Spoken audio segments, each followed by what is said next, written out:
I'm Tom Papper with The Honest Media, and today I have Derek Ackerman of the Facebook page with over 225,000 likes, Disdain for Plebs. And Disdain for Plebs has undergone a unique form of censorship from Facebook. They are no longer able to post images, videos, links. All they can do are post text posts. And for anybody who's been on Facebook, when was the last time you read one of those? Derek, tell me a little bit about your page, the history behind it, and your goals. Well, Disdain for Plebs is a conservative outlet on Facebook where I have been working on it consecutively every day, every week, every hour. It's literally every hour I'm on that page unless I'm sleeping. And I do that so I can maintain an active presence with my community because that's the reason why a lot of the people like it as well. I make sure that whoever comes onto that page is greeted with a somewhat unified culture and community, and I think that is why it has built up such a large following without needing to switch from an already solid audience from any other publication. The fact that I got 225,000 likes and that I reach 20 to 50 million people, and that's no exaggeration, I really reach that much people on the Facebook page. I think that is all just a merit on how people like the service that I'm providing. And recently on that page specifically, because I have other pages, but on that page specifically, which basically accumulates all of the reach from the other pages, has been basically shut down to almost near stagnation, because without being able to post photos, videos, and links, which is what I primarily post. I primarily post links because it's the news. It's a conservative media outlet. If you can't post that, then how are you going to post the news? All I can give is my solid commentary without anything being linked to give a certain context towards. That's devastating. And there are those who say maybe this is related to copyright. Maybe you posted what is loosely defined as hate speech. Debunk that for us. Well, it's not copyright. It's definitely not copyright, and I wish I could give you a more clear definition on what it was, what basically triggered this. But I don't know myself. They didn't give me a reason. They just said you have multiple infringements, and when you say infringement, that's what makes you think of copyright. But no, that's just what Facebook uses when they're referring to violations on some sort of their guidelines. So it's not just it's in no way related to copyright. I don't post that many videos, and I don't get my videos taken down for copyright violations. If anything, it is going to be used, if they even do explain this, it's going to be under their loose quote-unquote community guidelines or services on hate speech, which it could be anything. And we all know, if you're a conservative out there, hate speech is just a way to have some politically correct narrative to stifle conservatives who give you the unfortunate truth. Because if you have a politically correct model in a social media outlet that is essentially giving your audience a hug box for liberal discourse and shunning conservative discourse, who give you the unfortunate truth instead of what they want you to hear, which is the politically correct, soft, sugar-coated way of seeing current events. And now, from memory, I don't think this is your first run-in with the Facebook PC police. Have they done something to you, either on your page or on your personal profile, before? Oh, well, I mean, every week it's something new with these people, I swear. And that's not an exaggeration either. On my personal profile, it's basically every week I'm getting banned, reprimanded, or something is going on in my personal profile. On my page itself, on the Disdain for Plebs page, that is something that has followed me for a while. It was maybe earlier this year. I don't think it was far enough to be considered last year. I think it was earlier this year, where there was a bunch of media outlets who ran a story on something which happened on my page. I was banned 3 different times. Each and every account that was associated with that Facebook page, Disdain for Plebs, was banned, which means I couldn't post at all for a 24-hour period. Consecutively, one after another, banned, boom, boom, boom. That never happens in the same day. That's completely unheard of. That's like almost a statistical impossibility if you run it by me, because I've been on Facebook for a long time now. That's never happened to me. That's never happened to me on anything else. So the fact that happened so one after another, formulaic, it was beyond anything what I can see as a coincidence. It was definitely it was an effort to stifle my narrative, which is what they're doing now. And that isn't it. That's not all that is contained to, because before this even happens, I have definitely just every single day it's something new. It's something little, it's something new. Somebody's saying, your posts aren't showing up on my feed anymore, even though I engage with the content every day, even though I visit your page every day, your independent feed every day. They're not showing up in my on my news feed anymore. Or they tell me, and I've screenshots of this as well, which I can send you if you want, where it shows Facebook constantly hovers this little notification over my post that says, "You are following this page. Did you know you can unfollow it?" And I would, it sounds weird, but I have proof, and I have seen multiple instances of that happening on my posts. So nobody can tell me otherwise. I am pretty confident that this is a way to stifle conservative narrative, and especially me when I am a staunch conservative. I'm not a moderate conservative. I am a staunch conservative, and I have staunch conservative principles. So I know that's a way that Facebook is trying to implement certain tactics and punishments as consequence to this incorrect thought. They're trying to correct the narrative. And of course, we've seen this before. We've seen it with meme pages like God Emperor Trump. We've seen it with more serious news pages like Occupy Democrats Logic and Being Libertarian. And it seems like the only way to get Facebook to reverse their decisions in these matters is to show that they're making a lot of conservatives mad. And sooner or later, they figure out conservatives are the ones with the money, conservatives are a growing audience, conservatives are necessary for Facebook to keep working. What has your response been like in terms of media and from your followers?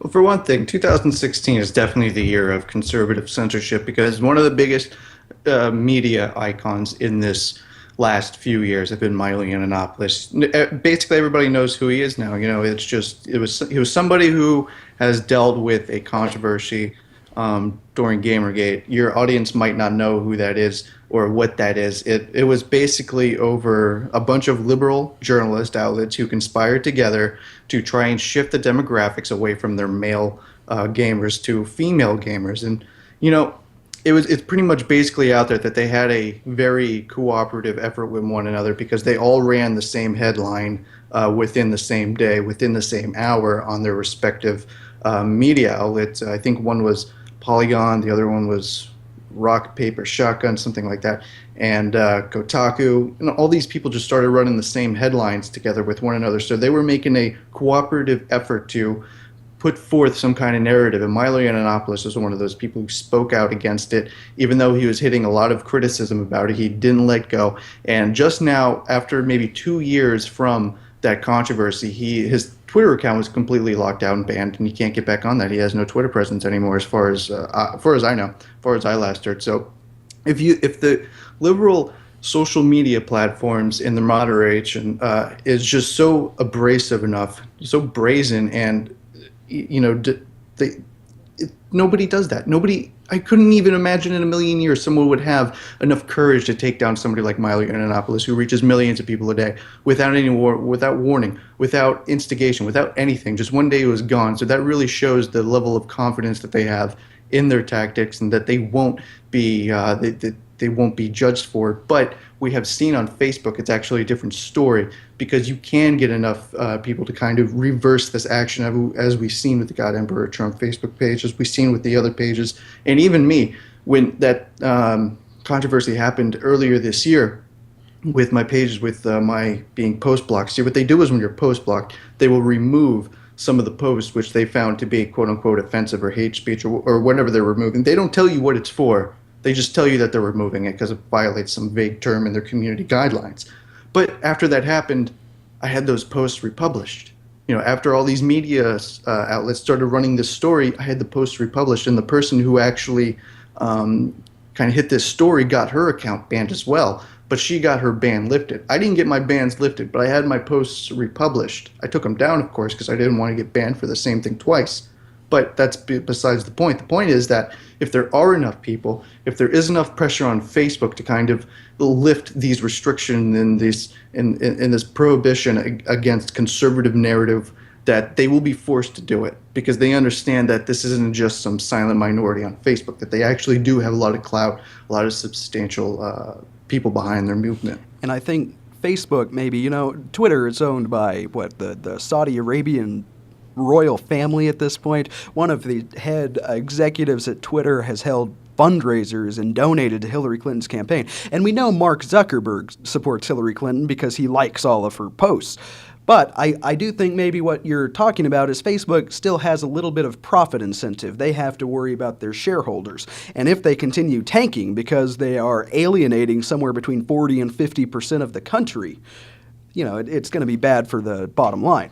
Yeah, definitely. Well, Zuckerberg's a globalist. He pretty much admits this in almost any speech that he makes. He says that he's a globalist, and conservative values is basically the manifestation of the rebellion against globalist ideology. It's nationalism. I mean, I know a lot of people out there, especially older people, don't like the term nationalism because some guy ruined it back in the 1940s. But if you consider yourself a patriot, I'm sorry to tell you, buddy, you're a nationalist as well. You care about the country, you care about sovereignty, you care about your people before putting foreign interests before your own citizens. If you value all those things, you're a nationalist. You value the nation-state system rather than the globalist state system where everybody has a word in your sovereign politics, which basically reduces you nothing to a colony of some kind of union that you have no voice, you have no intervention, and there's no room for interpretation. They give you a set of guidelines, and that's how you follow it. That's what globalism is, and that is what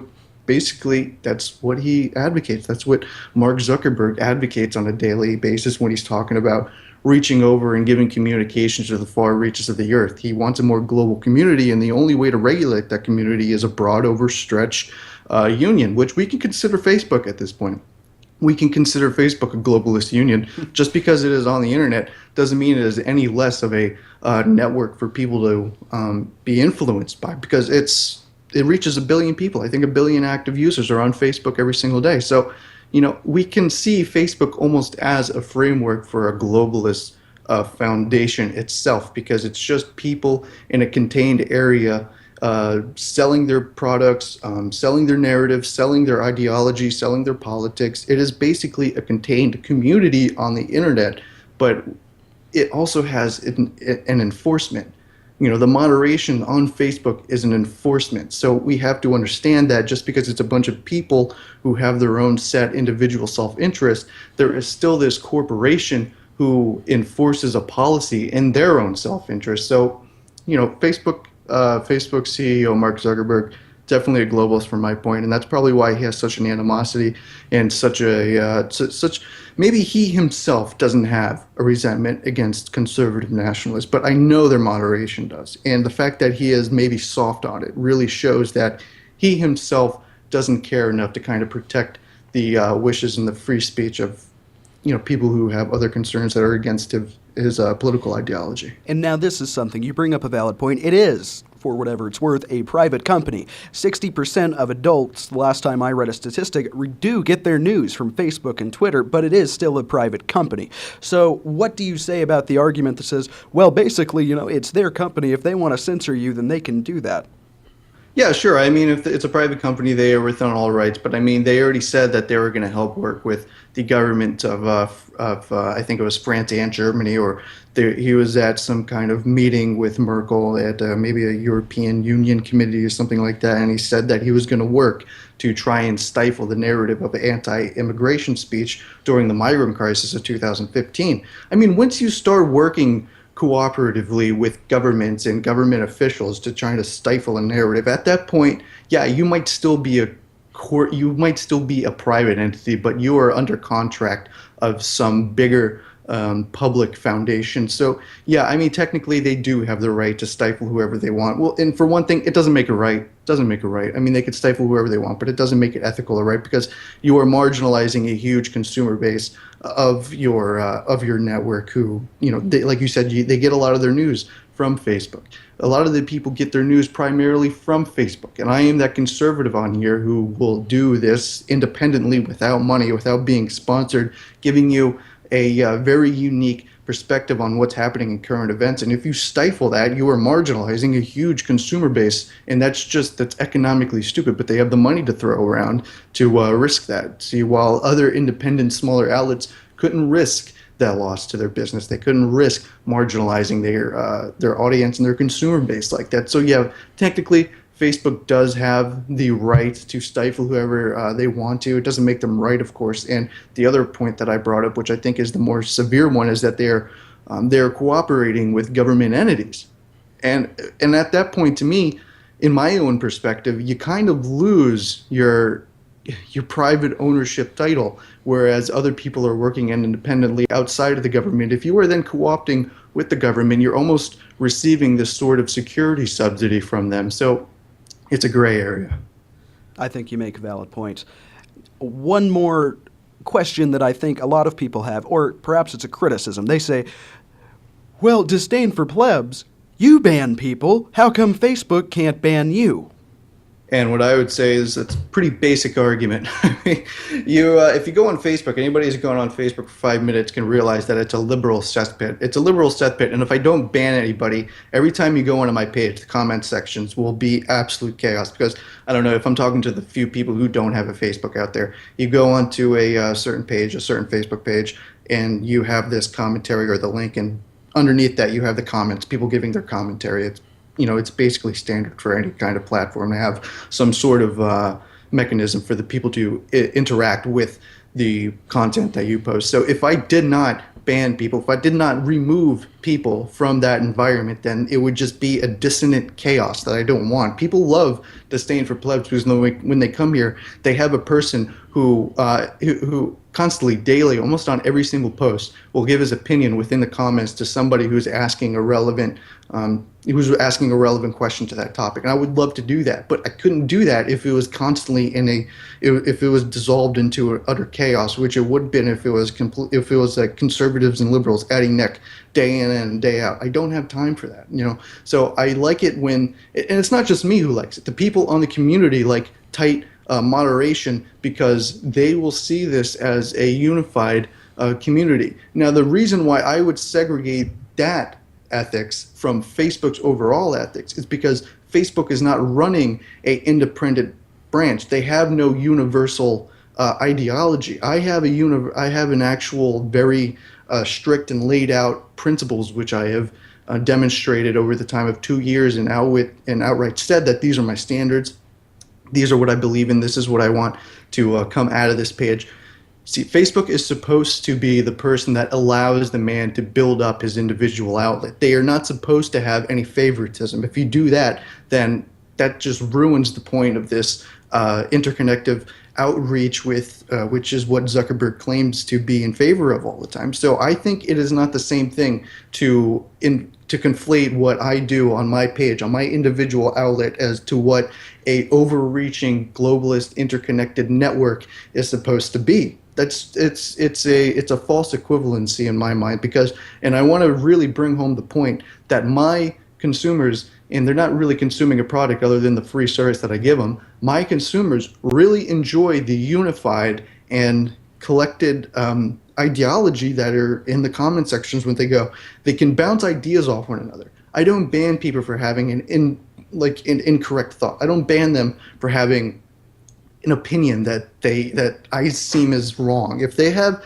an intelligent, properly articulated point that they want to make, even if it's in disagreement with what I believe, I'll let them stay because they're going to have a civil argument in the comments. But if it's somebody who is there just being aggressive and hostile with really no really no desire to have a rational discourse with people and who will just sling mud at one another. Nobody wants to see that. That brings down the standards of the community. That brings it all down.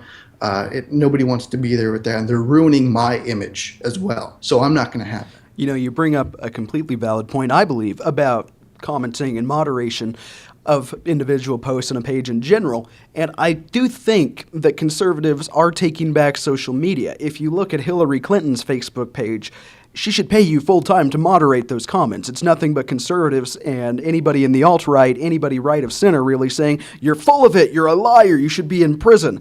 And imagine what that does, as you say, to her image, whereas she's supposed to be innocent and above all this. But yet she gets destroyed in every single post comment section. Well, Hillary Clinton should just remove herself from the public eye because no matter where she goes, she's just going to have a horrible public relations. She has horrible public relations as it is. There's nothing that woman can do to ever redeem her image in the eyes of society. She is irreversibly doomed. She is doomed. She needs to fall off the face of the earth somewhere and just go away forever, because there's no getting that back. There's no amount of strict moderation. If there were moderation being paid on that page 24/7, you would get 2 people commenting, "You go, girl," and that's it. I think you might be onto something there, and maybe that's why she doesn't even try. Maybe she should just disable the comments. And that is something that's being done, I think, routinely on especially liberal outlets, because, Yeah. like you say, comment sections are important. There's studies that say people actually form their views based not only on an article, but on the comments section. Oh, I do. Yeah, I do, definitely. I want to interject something right here. Please hold on to that thought. But the way you brought up is insanely important, because my opinion is just the opinion of one man. That's why a lot of people like it. But when they go into the comment sections, you have a process which people are actually molding a more perfect picture of what the person ahead said.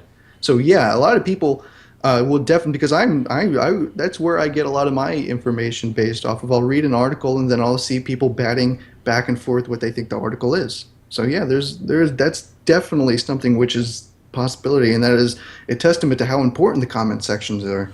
What is the battle going forward? What is your plan? What do you see in the future for conservatives on social media? Well, conservatives need to stop being so soft. They need to stop being soft. They think they have this principled view of everything. They think that we don't want to be like the liberals. We don't want to complain. We don't want to have an offensive measure. Whenever we see something, we're better than that.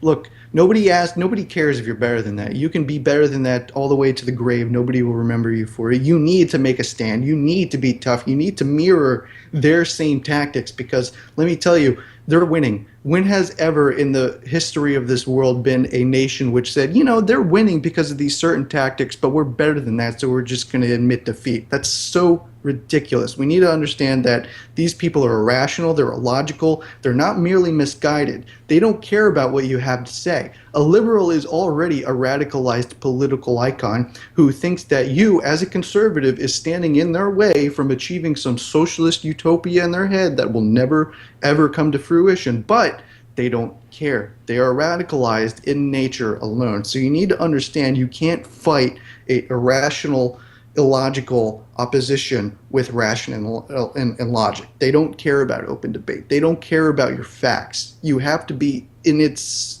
something which conservatives do not want to come to terms with. You have to be as irrational as they are, because you're right. You have all the statistics to say you're right. You have all the sources that claim you're right. All they have is a bunch of memes on social media network, and they have a circle jerk. They have an echo chamber. So you're right in this. It doesn't matter who are you trying to get approval from. Just behave in the manner that you would think your enemy would. And since you know that you are more strategic, you have a more in-depth thought process than they are, use the tactics that they are using and going a step above, because this is a war. I'm telling you, and I will never negotiate on this. This is a war of ideological, the ideology of our future, basically. I think you're absolutely correct. And tell us, what can our viewers do going forward to help you get your censorship removed, to advance the causes of conservatism? What do people need to do? If you care, and I sure hope you do care, because this is not just about me, this is about anybody, or just think about what happens if you don't do anything. If you exit out of this interview and you go back to doing whatever you were doing before this, you're going to have the complete and absolute disintegration of every independent conservative media outlet on Facebook, on social media, on every internet platform that you can think of. And you have to understand what a scary future that is, when all you have is the liberal shill outlets telling you one thing, and not only a few conservatives that have the clout to make it through that dissent, that moderation, but they're also going to be controlled opposition. They're going to be what the liberal moderation and the liberal hierarchy allows you to hear, because they will feel it's beneficial in the long run. People have to understand a lot of the things that you see on Facebook are not really dissenting opinions, but more so a thought process to lead you to the right opinion. I've had a lot of experience in how people behave and how people react to certain headlines and stories, that I can see this with my own eyes and my own experience, that I know that a lot of the A lot of the major media outlets too on the social network are only allowed to have such a strong preference because they are controlled opposition. They are moderate to the point where they don't say things that are really necessary and change. They will say things that maintain the status quo. And what is the status quo other than letting liberals getting the one-up on conservatives? So just think about that. If you leave right now without doing anything, and what I would suggest to you is go to whatever media outlet, whatever journalist you know, whether through the internet or through personally, show them the post that I made on Facebook. I have a issue broadcast, a press release for what happened. Hopefully you can put that in the article somewhere. And just give them to that in the information that Facebook has censored an individual who has a huge following, who reaches 20 to 50 million people a week. And you gotta and think about the repercussions of that if you just stay silent. Find the press release, send it out. It will be right here in the article. Again, this is Disdain for Plebs. Derek Ackerman, the admin, has been unfairly, completely unprovoked, censored by Facebook. No reason given. The only recourse we have is to create a public relations nightmare for Facebook. Thank you very much for your time, Derek. Thank you. Appreciate it.